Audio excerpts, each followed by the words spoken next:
Notorious club का काला सच, अवैध टॉप फ्लोर, निगम, सीपी और अब एक्साइज का भी बड़ा एक्शन। 2:30 बजे तक खुलता क्लब, कानून की धज्जियां उड़ाने की छूट आखिर दी किसने? हत्या के प्रयास की एफआईआर, 3 नाम और शहर में सनसनी। एक्साइज लाइसेंस 1 महीने के लिए सस्पेंड, नोटोरियस को तगड़ा झटका।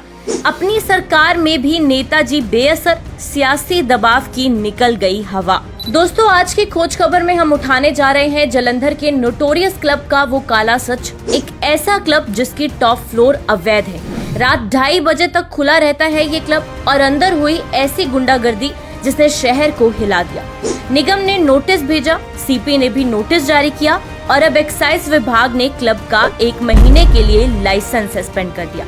हत्या के प्रयास की एफआईआर दर्ज, नाम 3 बड़े चेहरों के। लेकिन सबसे बड़ा सवाल, क्यों अपनी ही सरकार में इस क्लब को बचाने का प्रयास करने वाले नेताजी की एक नहीं चली? पूरा पर्दाफाश सिर्फ आज की खोज खबर में।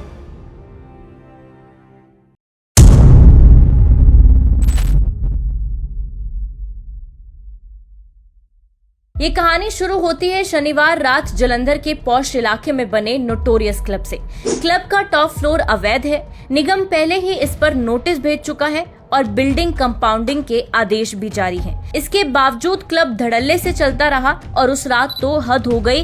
क्लब रात 2:30 बजे तक खुला रहा। कानून साफ कहता है कि क्लब और बार रात 1 बजे के बाद नहीं चल सकते। तो सवाल है, किसकी इजाजत से ये मस्ती का महल देर रात तक खुला रहा?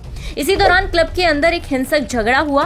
ईस्टवुड विलेज के मालिक त्रिवेणी मल्होत्रा के बेटे दिव्यांश और भतीजे मानस पर कांच की बोतलों से जानलेवा हमला किया गया। हमले में नाम आए 3 बड़े चेहरों के, टेबी भाटिया, बंटी चावला और एक जिम कोच। घटना की रात एसएचओ और एसीपी इलाके में थे। क्या उनकी सह में ये क्लब देर रात तक खुला रहा? गुंडागर्दी के बाद शहर में सवाल उठने लगे, लेकिन पुलिस ने शुरू में एफआईआर तक दर्ज नहीं की। दबाव बढ़ा तो अब जाकर हत्या के प्रयास की एफआईआर दर्ज हुई है। अब सीपी ने नोटोरियस क्लब को नोटिस जारी कर दिया है। एक्साइज विभाग ने क्लब का 1 महीने के लिए लाइसेंस सस्पेंड कर दिया। इसके बावजूद अभी तक कोई गिरफ्तारी नहीं हुई। और अब आते हैं इस कहानी के सियासी मोड़ पर। जलंधर सेंट्रल से चुनाव लड़ने के इच्छुक एक नेताजी, जो अपने आप को बेहद ताकतवर मानते हैं, राजीनामा करवाने की कोशिश में लगे रहे। लेकिन इस बार अपनी ही सरकार में उनकी एक ना चली। यानी इस बार उनकी फोन कॉल पॉलिटिक्स को ठुकरा दिया गया। शहर में चर्चा है ये नेताजी का असर खत्म होने का संकेत हो सकता है। लेकिन खेल यहीं खत्म नहीं होता। इस केस में भी एक स्वयंभू मीडिया प्रधान, जो खुद को पत्रकारों का नेता बताता है, दलाली के लिए कूद पड़ा। इससे पहले भी ये मीडिया को बेचता आया है और दलाली करते आया है। मगर अब इस मामले के बाद इस मीडिया प्रधान का नाम सभी पुलिस अधिकारियों और राजनीतिक गलियारों तक पहुंच चुका है, जिससे आज के बाद ये मीडिया को बदनाम करने की कोशिश नहीं कर पाएगा। पुलिस को इस पर भी कोई एक्शन लेना चाहिए, वरना ये न्यूज ब्रोकर शहर की मीडिया की साख को यूं ही गिराता रहेगा।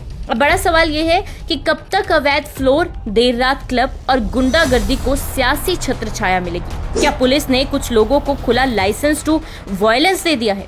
और क्या कानून का डर अब सिर्फ किताबों में रह गया है? हैशटैग नेतागिरी का वादा है, हम ऐसे चेहरों को बेनकाब करते रहेंगे और कानून की बंद आंखों को खोलने की कोशिश जारी रहेगी।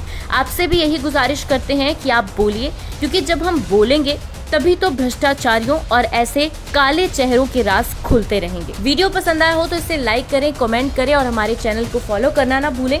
आपसे गुजारिश करते हैं कि आप हमारे YouTube चैनल को भी जरूर सब्सक्राइब कर बेल आइकन को प्रेस करें, ताकि हमारे आने वाले वीडियोस के नोटिफिकेशन सबसे पहले आप तक पहुंचे।